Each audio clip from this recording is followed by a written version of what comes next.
let me tell you about the plan for this evening.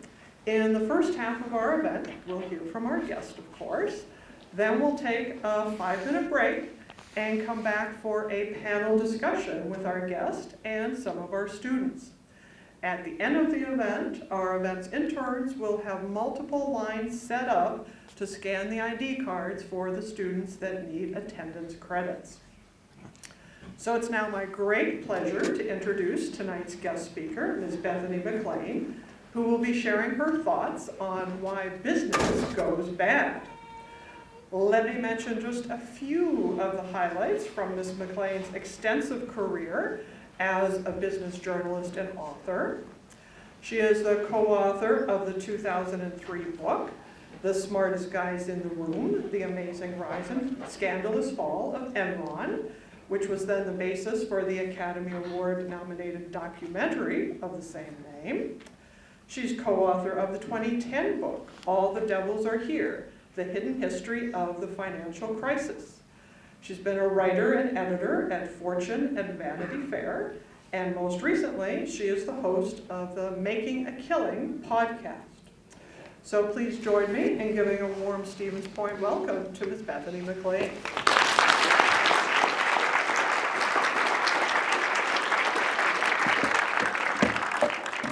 Thanks, Elizabeth, and thank you all for coming out. So I wanted to start with something that I think a lot about, which is storytelling. And I thought I'd begin just with a few quotes about the importance of storytelling. One is from an author I admire named Alex Kotlowitz, and he said this about one of his about a character. She intuitively knows that storytelling's power comes from its ability to evoke empathy, to imagine yourself in the place of others, to come to understand others in all their fullness and richness. There's another quote I love from the director of the International Storytelling Center, and he said this: "We are all storytellers. We live in a network of stories. There isn't a stronger connection between people than storytelling." So just so you all know, I'm the opposite of a motivational speaker. Most people like to talk about, how you do it better, how you can learn to do things in a better way. But I've kind of accidentally made a career out of covering business gone bad. And in doing so, I've thought a lot about the stories that people tell themselves and why, and the stories that I try to tell. So it's hard to remember, and one of the things I've thought a lot about, the story that first made my career was the Enron scandal. And it's hard to remember, but back at this point in the early 2000s, Enron was one of the most admired companies in the country. Its stock price had soared. It had gone up by 60%, I think, in 1999. Fortune magazine had named it number one on its list of the most innovative companies in the country. And this story of mine began back in 2001 when I wrote a piece for Fortune magazine called "Is Enron Overpriced?" And in retrospect, I've thought that this piece should have won awards for probably the meekest title in history, because Enron was indeed overpriced, given that it went bankrupt about 6 months later. Anyway, I remember thinking at that time that I had stumbled on a really great lesson about business, which is that if it seems too good to be true, maybe it is. I've come to realize that that's a cliche, but I'm going to return to this lesson because it's something I've thought about time and time again.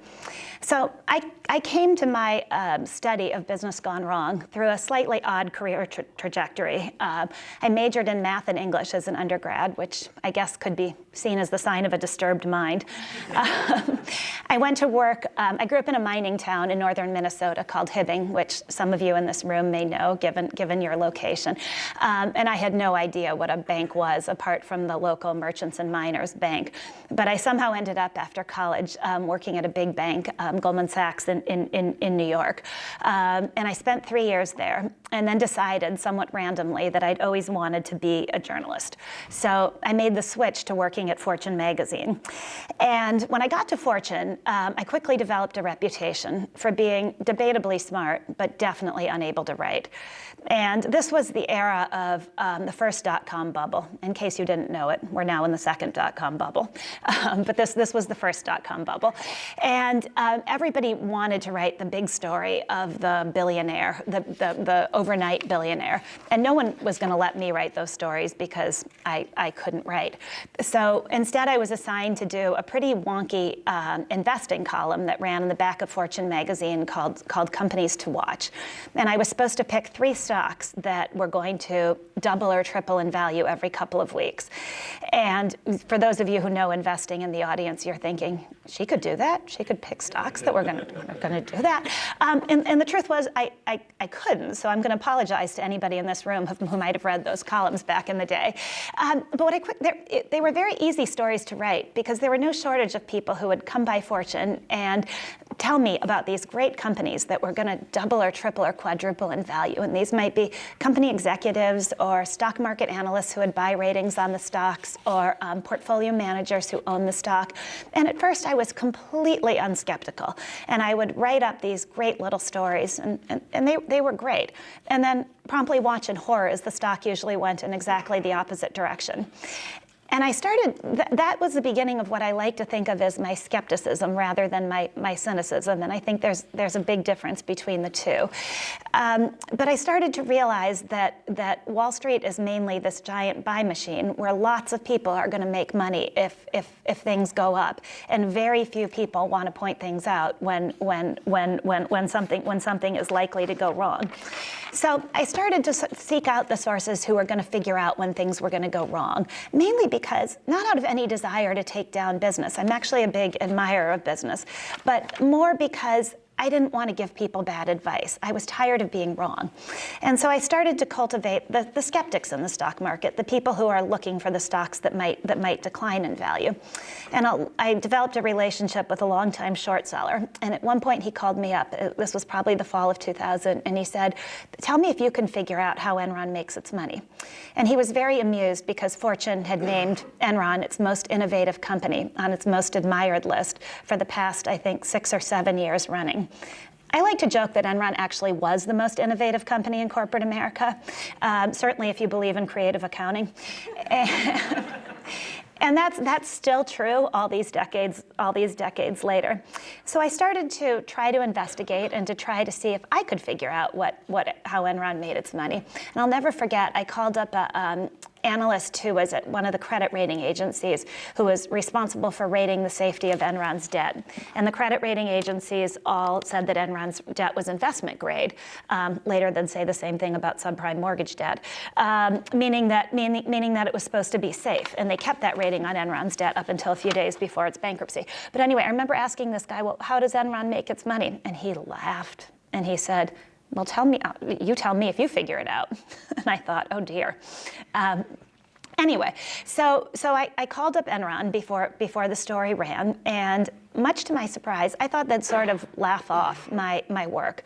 And much to my surprise, they got Jeff Skilling, who was at the time the CEO of Enron, on the phone, and he was very irate and said that people who raised questions like I was raising just wanted to throw rocks at the company. And he said that I was unethical because he said if I had done my homework, I would understand that the questions I was raising were stupid. And that's a very scary thing for a journalist to be told, because the truth is you could always be asking the wrong questions, and you could always have failed to do your homework and not be understanding the full picture. But I think about that now in light of the great Upton Sinclair quote, which is always worth keeping in mind as you go through life. And that quote is, if they can get you asking the wrong questions, they don't have to worry about the answers.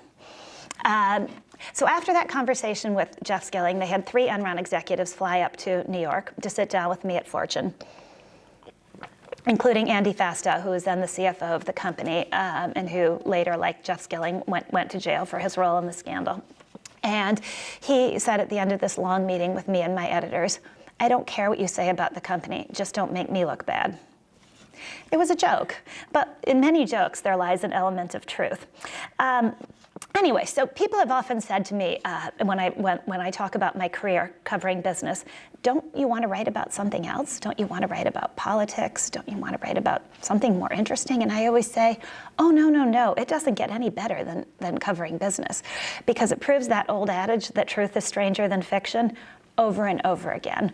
And I'm going to come back to this theme that literally anything can happen. So I'm fascinated by the stories that people tell, the stories that I can tell about how anything can happen, and the stories that shape how people want to believe, the ways in which that we can be deceived by stories, and the ways in which we use stories to deceive ourselves. Here's something that's true of almost any white-collar fraud or almost any story of business gone wrong. It's that it requires the complicity of the victims, the belief of the great majority of people in something that clearly after the fact is going to seem too good to be true. That's true of Enron, where the great majority of people believed in a company despite their complete inability to understand how the business made money. And it's true of the financial crisis, which in retrospect consisted of the belief of the great majority of people that mortgages made to people who couldn't pay them back could somehow be creditworthy, as safe as the credit of the United States. And I've always loved this quote about a great American con artist named George Graham Rice. He was known as the Jackal of Wall Street. And the author who did a biography of him wrote of the innocents involved. Their own willingness to be complicit in a shady deal is what sends them smack into a setup. And it's what always adds an element of complexity to all of these stories that we all believe too. And our belief is what enables the scam. So in no particular order, I wanted to talk about some of my top 10 observations from my almost 25 years. Doesn't that sound better than a quarter of a century? 25 years of looking at business gone wrong. And I share them in hopes that it will help us all learn how to be a little bit more right, and perhaps how to recognize some of the stories that we use to deceive ourselves and that people can use to deceive us with. So none of these stories are about bad people setting out to do bad things. Stories of business gone wrong are always this interesting mixture of self-delusion, sheer stupid venality, maybe some other human weaknesses. They add up to corruption in the end, yes, but they rarely start with people sitting in a dark room figuring out, how do you destroy Enron? How do you take down the global financial system? I mean, as a journalist, you only wish that you could find that moment where the heads of Wall Street met in a smoky room, preferably cigar smoke, somewhere off Wall Street, and plotted the destruction of the global financial system. And those moments just don't exist. And so something I've learned is that just because smart people believe in something, it doesn't mean they're right. Just because they're a true believer doesn't mean you should believe. You can't outsource your thinking. When I was struggling with writing my book about Enron, I said to a close friend, I don't get how this happened. Jeff Skilling believed. He believed in this story that he was telling. My friend said to me, Bethany, the worst crimes in human history have been committed by people who believed. So my second book, All the Devils Are Here, was about the 2008 financial crisis. And it begins with a story from inside the bowels of Merrill Lynch, which ended up being taken over by Bank of America. Merrill Lynch was once one of America's proudest financial firms, and it essentially disappeared after the financial crisis. The CEO of Merrill in the years running up to the crisis was a man named Stan O'Neill, who was a total American success story. He was the first African-American CEO of a major Wall Street firm. He rose from really nothing, very hardscrabble conditions, to the heights of American business. But like all of us, Stan O'Neill had his fatal flaws, and his big one was insecurity. He was really worried that the people around him were going to challenge him for his job. And so slowly, over time, he fired the people who surrounded him who were competent, because he was worried. He didn't want to face their challenge. So this had the effect inside Merrill Lynch of totally dismantling really important functions like risk management. So picture this. There was a relatively junior risk manager at Merrill Lynch named John Bright, who had been pushed aside at Merrill Lynch because he was too competent. He was called into Stan O'Neill's office in the fall of 2007. Stan O'Neill was starting to worry. What was Merrill Lynch's real exposure? to subprime mortgage-backed securities. Everybody was starting to worry, are these securities really safe? John Bright had done some surreptitious work, and he'd figured out that the amount of exposure on Merrill Lynch's books had gone from $5 billion in 2006 to $55 billion in 2007. And he did some modeling. And so, and the third quarter is about to end, and Merrill Lynch was going to have to announce its results to Wall Street and announce the amount of write-downs it was taking. And it was saying, you know, $200, $300 million. This isn't a big deal to us. All of the Wall Street firms were saying the same thing at the time. And so Stan O'Neill calls John Bright into his office and says, how bad do you think it's going to be? And John Bright says, oh, $6 billion.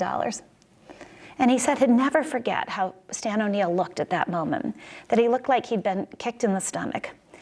And Bright realized that O'Neill seemed to have no idea that his own actions had totally dismantled Merrill's risk management function. So the meeting ends, and Bright says, I hope we can talk again, to the CEO of his company.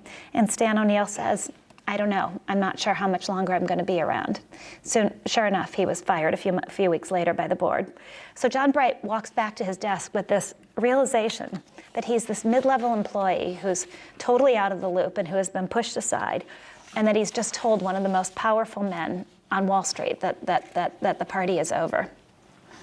Another example of this is a company called Valiant. Are those of you who in the room is familiar with the Valiant saga? It's a very high-flying drug company that was one of the hot stocks on Wall Street in 2014 and 2015. And Valiant was making most of its money by taking existing drugs and cranking up the price on them. Have you guys all heard of Martin Shkreli?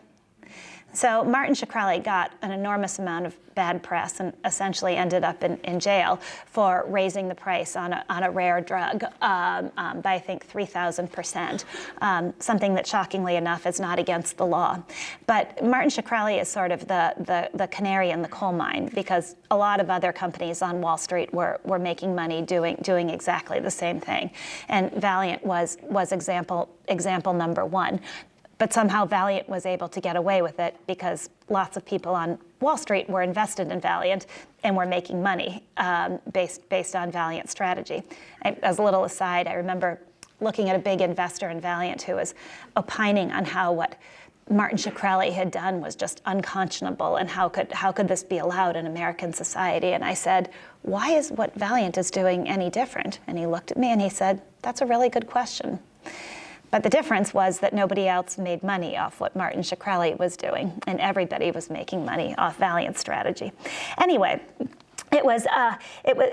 Valiant had a lot of smart people who were invested in it, from a guy named Bill Ackman, who runs a big hedge fund in New York, to a really well-regarded San Francisco firm called Valiant, to one of the big, highly prized money management firms in New York.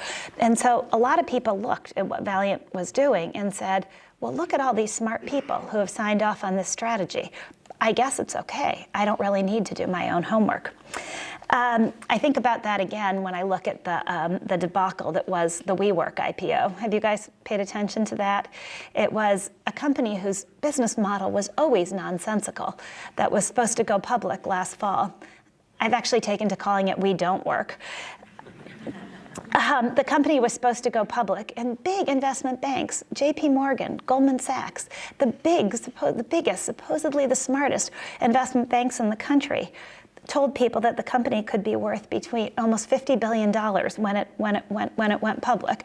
And as soon as investors got a look at the prospectus and at the company's numbers, many people said, oh, no, this business doesn't work at all. But really smart people had supposedly blessed it. J.P. Morgan had lent the company billions of dollars. Jamie Dimon, J.P. Morgan's CEO, was backing WeWork. I think about that in the financial crisis too. Lots of people told us all, don't worry, this is going to be fine. The subprime mortgage crisis, it's going to be small. The losses from this will be contained. That message came from everybody, from the chairman of the Federal Reserve to the Secretary of the Treasury to the head of the New York Fed. And yet they were all wrong. They didn't mean to be wrong. They were just wrong. As a weird corollary to this, it's an advantage to sitting outside the system in whatever you do in life, because it's usually the people outside the system who are more able to see the impending disaster than the people who sit inside the system. So a second lesson I think about a lot, we fell for our own scam. And I think about this one a lot because I think incompetence is often more destructive than malevolence. And you really can't overestimate the amount of incompetence in the world. When you look at the financial crisis, Merrill Lynch knew far more than most about the risk in these supposedly safe securities. They were inside the sausage factory. They saw how these securities were being constructed. And yet Merrill Lynch ended up almost going bankrupt because they put $55 billion of these securities onto their own balance sheet. And I remember asking John Bright this question. I said, how did that happen? And he looked at me and said, we fell for our own scam.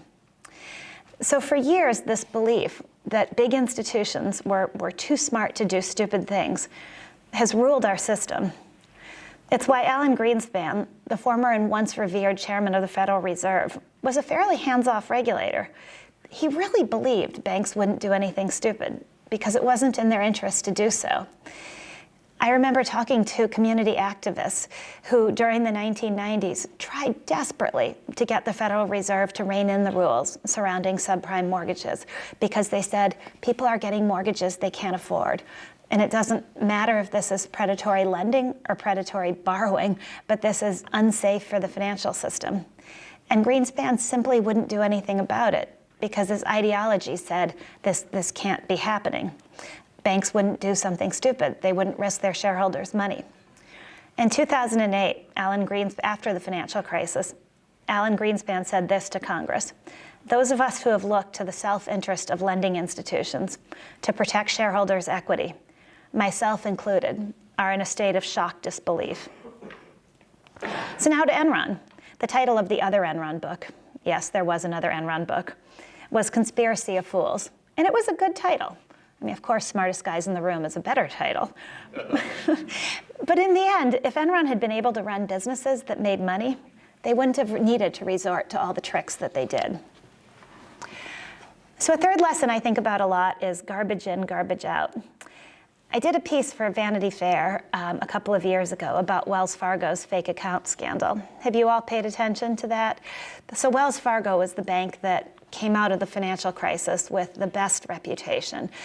But it turned out that there was something pretty rotten under the surface. And in the fall of 2016, Wells paid this, what was at the time, a small fine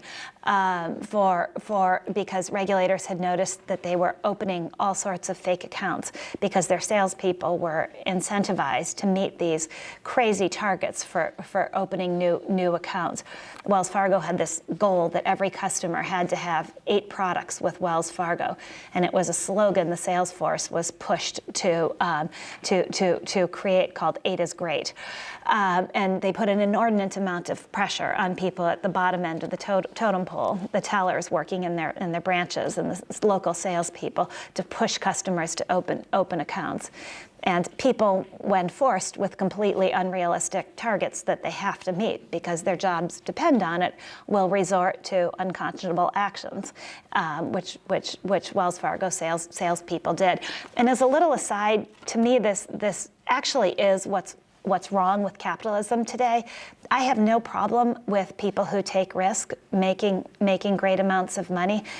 I do have a problem with people at the top of companies insulating themselves from the effects of their actions and forcing all the risk down to the people at the bottom of the totem pole who are least able to bear it and least able to say no, and forcing those people to be the ones who take the risk.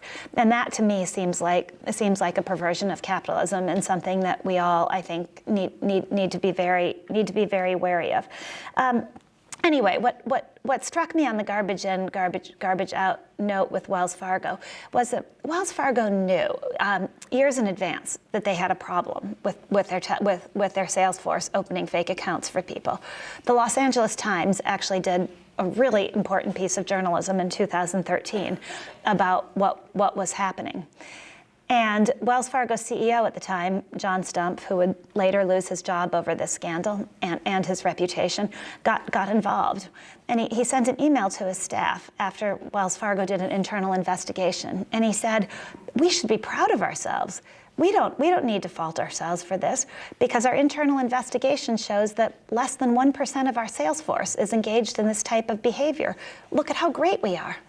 And that 1% statistic was true, but it was also garbage in, garbage out, because Wells Fargo's sales force had 30 to 40% annual turnover. So the 1% figure didn't capture the 30 to 40% of people who were leaving, perhaps because they couldn't tolerate the behavior they were being asked to do. It didn't capture the people who were engaging in this behavior but weren't being caught. And it didn't do anything to measure where the pressure to engage in this sort of behavior was coming from. So financial models can be another really convenient form of storytelling. People love to take refuge in financial models. And that's a tendency in our world that is only growing stronger. And I think it's because they purport to take the almost unimaginable complexity in our world and reduce it to the simplicity of a single number.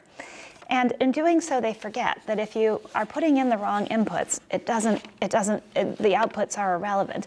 It's almost a version of that Upton Sinclair quote that I used at the beginning. If they can get you asking the wrong questions, they don't have to worry about the answers. If you use the wrong numbers, the wrong inputs, the output is completely irrelevant.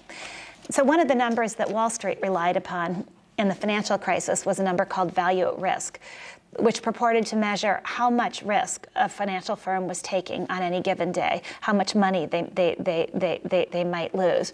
And Wall Street CEOs, who as the firms have gotten bigger and bigger, had become increasingly detached from the actual businesses they run, would look at the value at risk numbers and say, oh, these numbers are small. We don't need to worry about subprime mortgages. We can add more of this stuff to our balance sheet.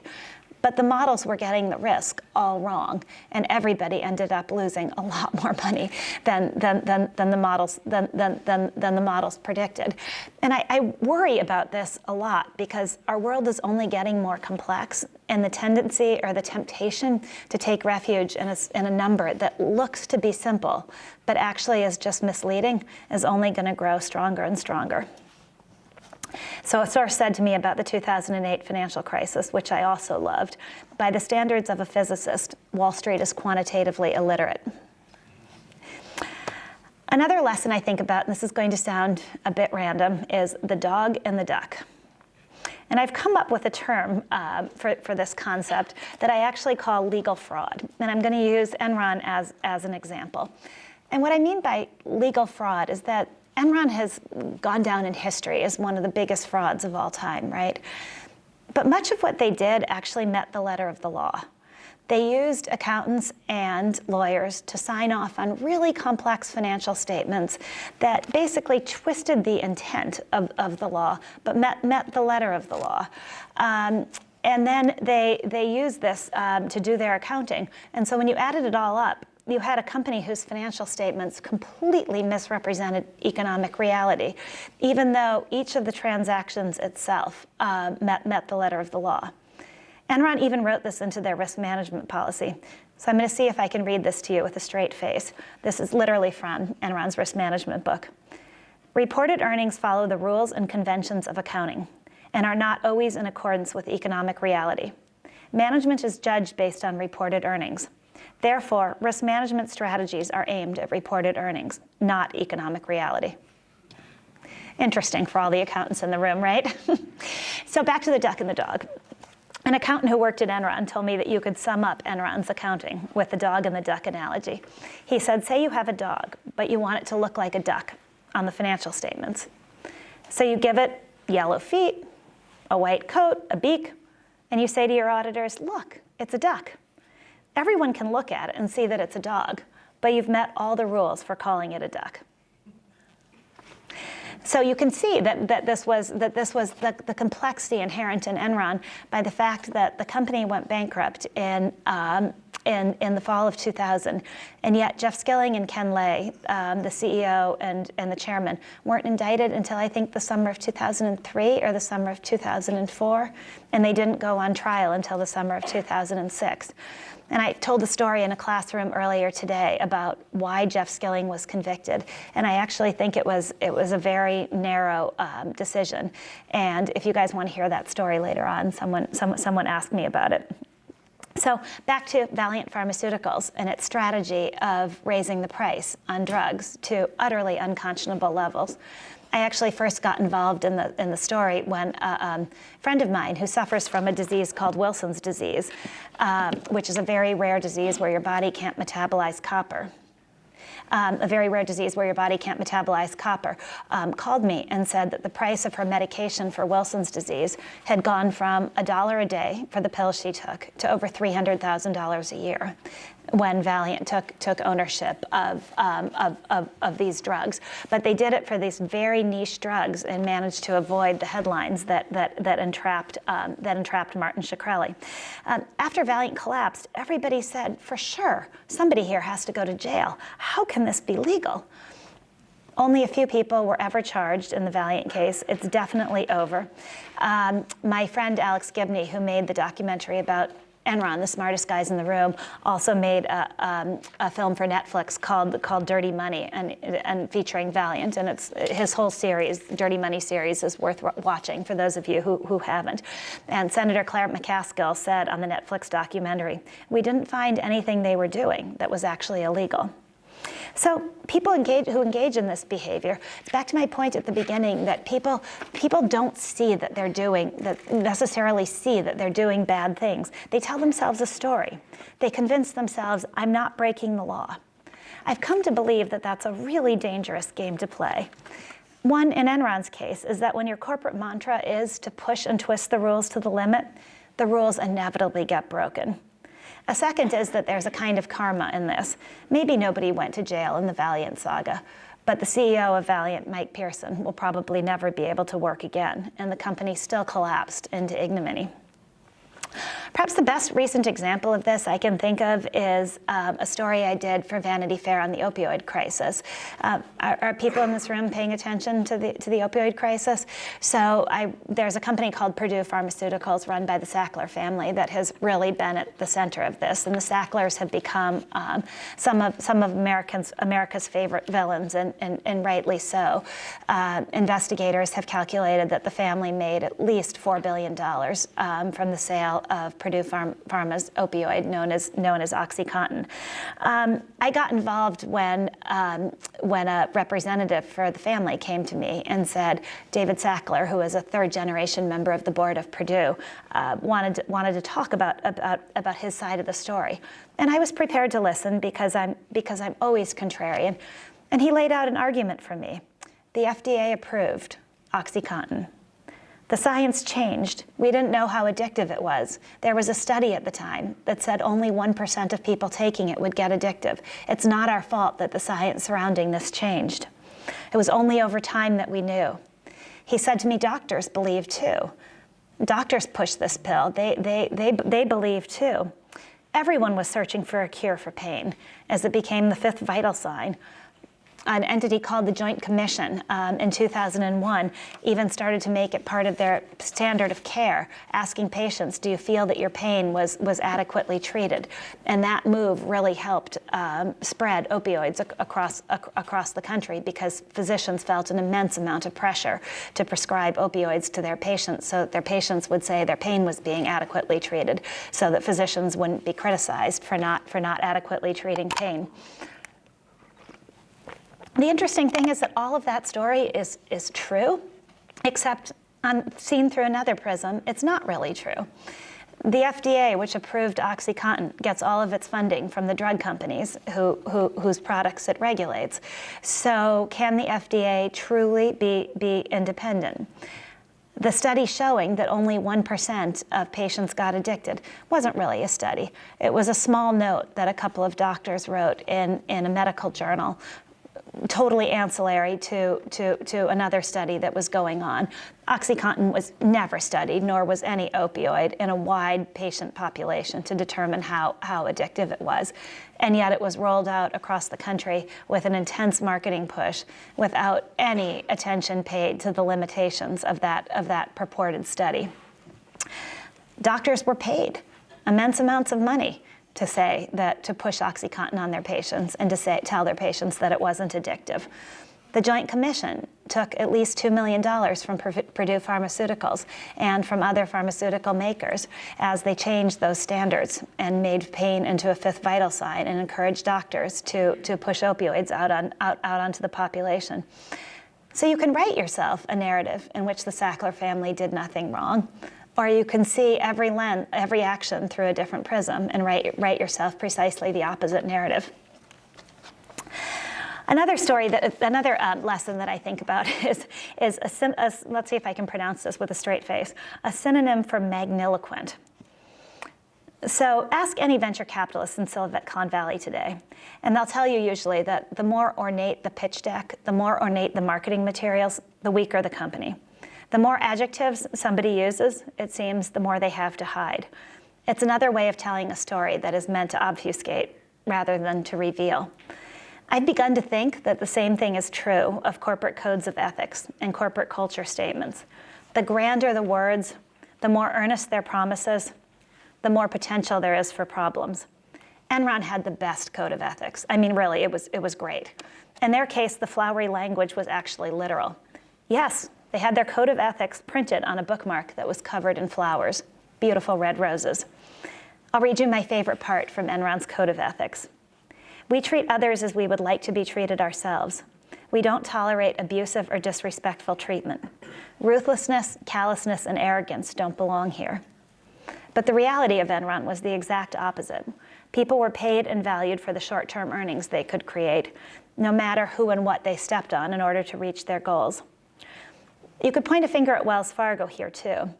In 2012, before the fake account scandal broke, Forbes did a big profile of the company and of John Stumpf. It was entitled The Bank That Works. Here's what Forbes wrote. It's a monumentally larger version of the critical scenes in It's a Wonderful Life, and Wells Fargo even has its own version of George Bailey, Jimmy Stewart. CEO John Stumpf, who spins out the kind of corny homespun sayings you might find embroidered and framed on the wall of Aunt Tilly's lake cabin. John Stumpf would say, when we hire somebody around here, we want to know how much you care before we care how much you know. What could sound better? Perhaps another tell I think about is to watch out for language, and watch out for the slipperiness with which language can be used to hide the truth. So in the case of Valiant, Mike Pearson, the CEO, would use very clever language in a way that was designed to mislead people. He wouldn't come out and say, here's how much of our profits are coming from raising prices on existing drugs. On one earnings call in the spring before Valiant collapsed, he actually said that volume was driving all of Valiant's profit growth, not increases in price. It later came out that the CFO at that time had sent a message correcting Pearson, saying, no, 80% of our growth in profits is coming from raising prices. Valiant later clarified that Pearson was actually accurate. That is, he meant to say it was only if you measured the company's top 20 products and excluded any newly acquired drugs. So an analyst I spoke to said he was cute with language. He was so smart that he could create smoke and mirrors to obfuscate the truth. He doesn't need outright lies. I always think about Alice in Wonderland here. You know when Humpty Dumpty says this? When I use a word, Humpty Dumpty said in a rather scornful tone, it means just what I choose it to mean, neither more nor less. The question is, said Alice, whether you can make words mean so many different things. The question is, said Humpty Dumpty, which is to be master. That's all. So I think there are a few lessons in this. One is that maybe there is a tell when the story isn't honest. The words are too grandiose because simplicity would be too revealing. The level of sanctimony is very high because the reality isn't pretty. And really overly precise language may be that way because the person using it wants the words to be narrowly true, but not true more broadly. So another lesson I think about is the pressure cooker of short-termism. Numbers can tell a story too, and they can tell a story that is true or isn't true. What's so interesting and almost tragic to me about this is we've been talking about short-term pressure for earnings growth since the days of Enron. In the wake of the explosion of Enron, everyone said, well, how much of this is caused by forcing companies to meet Wall Street's short-term earnings goals and rewarding them with huge increases in their stock price when they do so? And yet, we can't seem to fix this problem. I'll never forget talking to Angelo Mozilo, the former CEO of Countrywide, who many people consider one of the top villains or devils who caused the 2008 financial crisis. His company spread toxic loans across America. As a little aside, that isn't what Mozilo set out to do either. He was the son of a butcher in the Bronx. He grew up Italian in an era where Italian Americans couldn't get jobs on Wall Street. He always had a chip on his shoulder because he felt like Wall Street bankers were looking down on him. He set out to make his company the biggest mortgage company in the country, and that was his overriding goal. And so, as subprime loans started to spread across the country, Mozilo felt he had to keep up. This is short-termism writ large, and he later said, if I didn't keep up, if I didn't make these loans, my board would have been disappointed and perhaps fired me. Investors would have pressured me and perhaps tried to get me booted from the top role because they would have said, you're not keeping up with what the market is doing.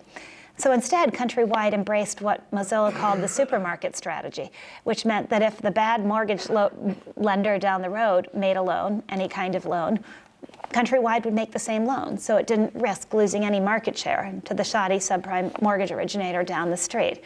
And thus did bad mortgage loans spread across the country. You'd think we would have learned our lesson.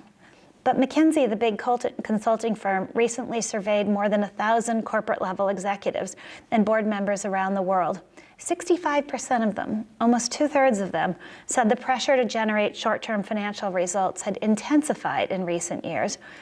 And the overwhelming majority of these corporate leaders felt significant pressure to show financial success within 2 years or less. If you think about that, how dangerous that is.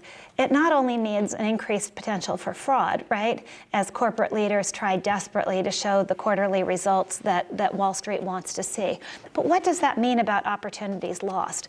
What does that mean about the long-term, the places where we really could change our society, invent new drugs that might save the world, invent new products that will combat global warming, all sorts of things. But corporate leaders are too afraid to invest in them because they're afraid to miss short-term profits growth.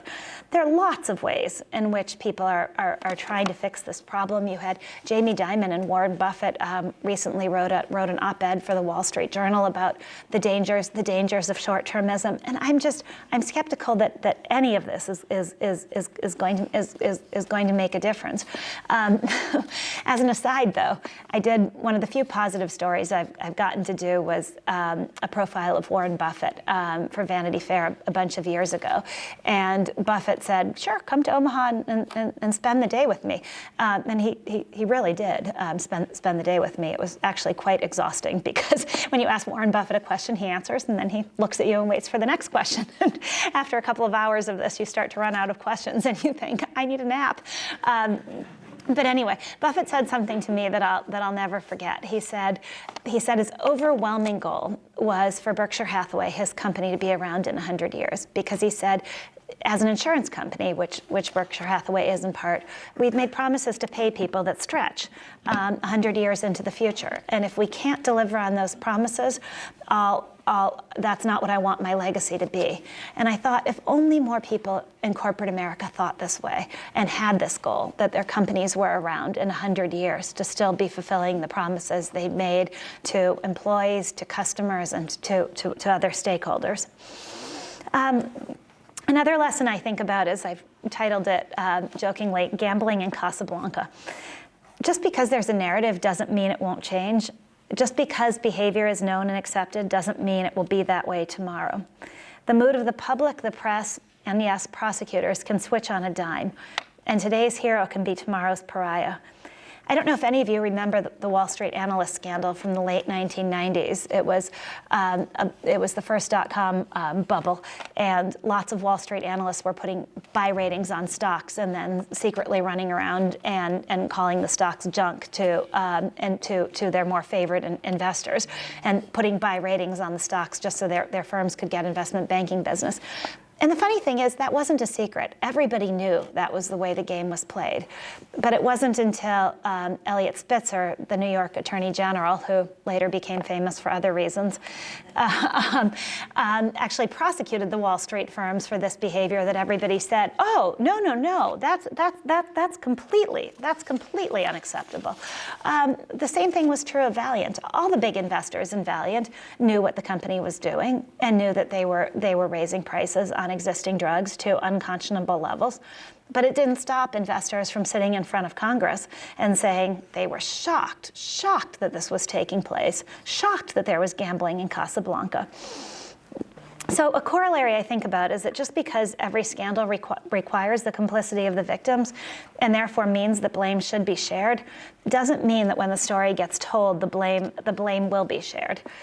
The financial crisis, the subprime mortgage crisis, required the willingness of homebuyers to take out mortgages that they knew they couldn't afford.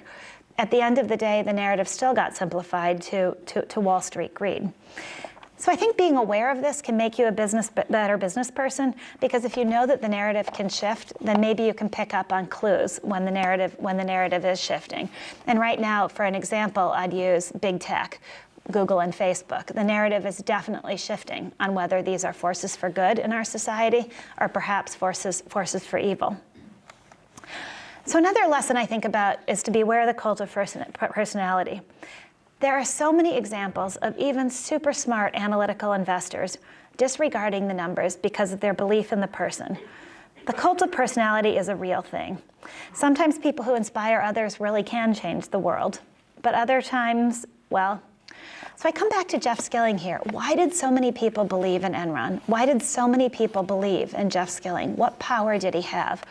Someone once described him to me as intellectually incandescent, by which they meant that he could take a really complex idea and express it in these sparkling, simple terms that would just capture people's imagination. He also was infamous for what I like to think of as intellectual intimidation.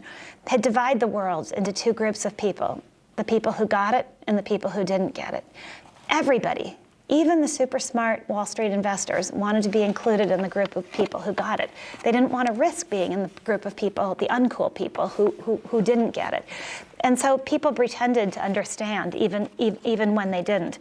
And if it sounds like The Emperor's New Clothes, the fable of The Emperor's New Clothes writ large, that's exactly what it is. And I think it's a really interesting lesson, because for you youngsters in the room, you'd think that as you get older, you'd be less and less inclined to pretend you got it when you didn't get it. But life actually works in exactly the opposite way. I think it's because as we get older, we have more to lose. We're more afraid of embarrassing ourselves.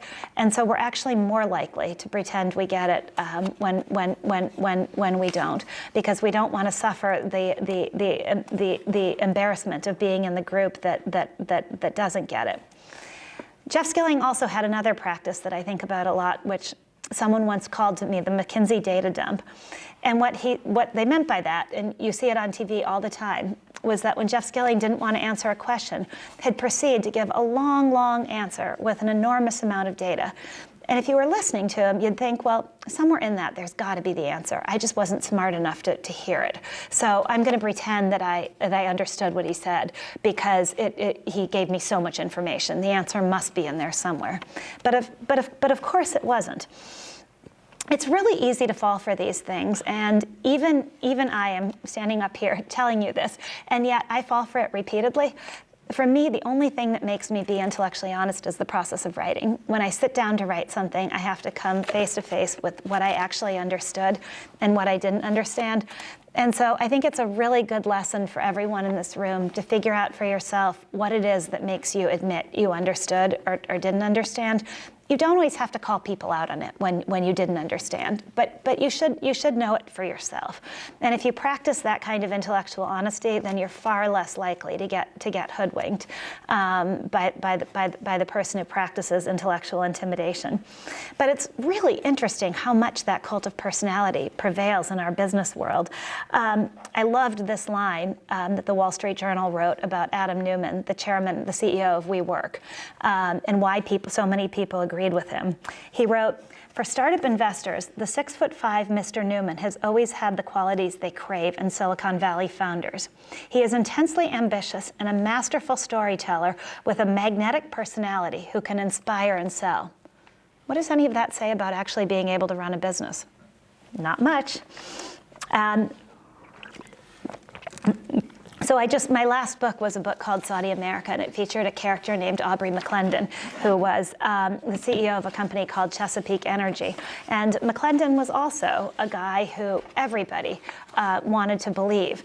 When I started doing my reporting on this, and I was very skeptical of the notion that fracking made any money, and I went in to see an investor who was also skeptical of this notion, and he said to me that he was very reluctant to ever let Aubrey McClendon in the door for a meeting, because he said, despite the fact that I don't believe in this company, I knew would end up buying a large amount of stock anyway, just based on his incredibly magnetic personality. So a corollary to this also that I think about a lot is, what's the line between a visionary and a fraudster? And I think the character who is most emblematic of this right now is Elon Musk.